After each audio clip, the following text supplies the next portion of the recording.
The songs on Chapter and Verse have a more, I guess, emotionally aggressive kind of, content and sound.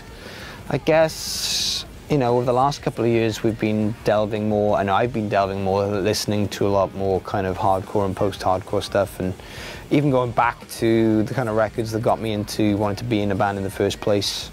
Bands like Dead Guy, Kiss It Goodbye, as well as current bands like Touche Amore, Such Gold.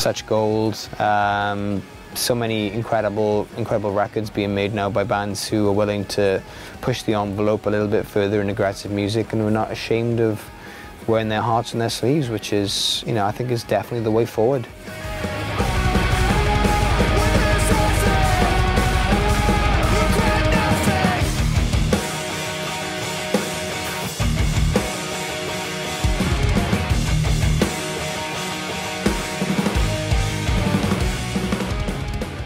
You've Got a Bad Case Religions is about my struggle over the years with dealing with organised religion within myself. I mean, I grew up in a very Christian family, which was, I guess, something you kind of just deal with growing up. And as you kind of get to your adolescent years and become a teenager, and you discover things like, say, punk rock or metal or whatever, you kind of start questioning things. So I had a moment of rebellion in my teen years where I just refused to believe, that this was something I needed in my life.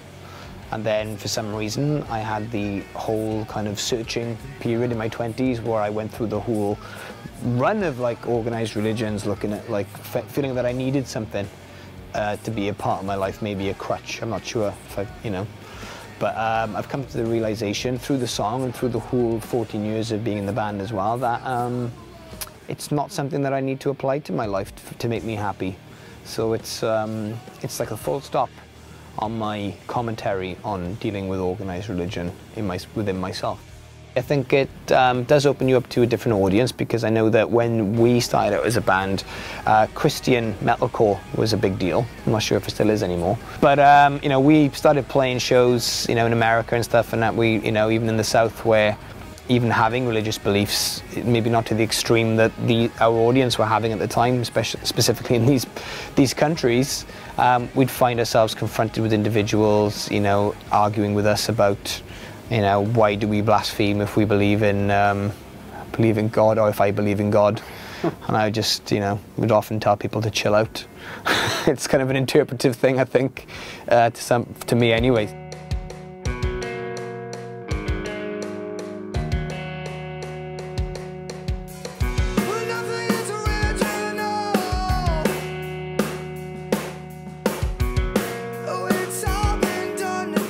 The thing that I love most about the Jade Tree Years song is that it references a record label that I'm very passionate about. Extremely passionate. Yeah, I mean, I grew up listening to a lot of punk and hardcore, in my teenage years, and that label in particular, I followed massively because, they weren't afraid about putting out very diverse records either. I mean, they had a band called The Promise Ring who were way more of an indie rock, kind of like emo, kind of like pop punky kind of band that really wrote really kind of like sweet songs with, real beautiful punk melodies. And then they had like more aggressive bands like Damnation AD who were way more kind of metalcore-y in the true sense of what metalcore is. So I guess the diversity of the label spoke to me, that they weren't afraid to challenge what their kind of like their listeners or their fans, wanted to get out of them. And it opened my mind and my eyes to a lot of great music. My top 3 releases by Jade Tree Records will be, the first 2 are easy. My number 1 is an album called Hello Bastards by a band called Lifetime, which, if you claim to be melodic hardcore, you should listen to that record. It is a piece of work. It is beautiful.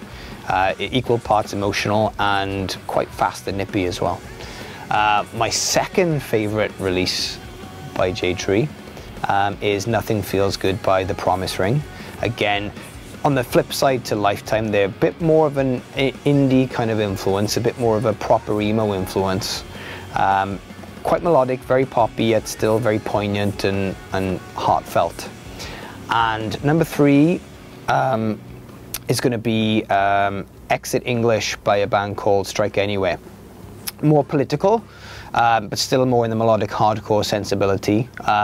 They are one of the greatest punk hardcore live bands in the current generation of bands, and I still think they should be way bigger than what they are because they're just phenomenal. So if you haven't checked any of these bands out, you should.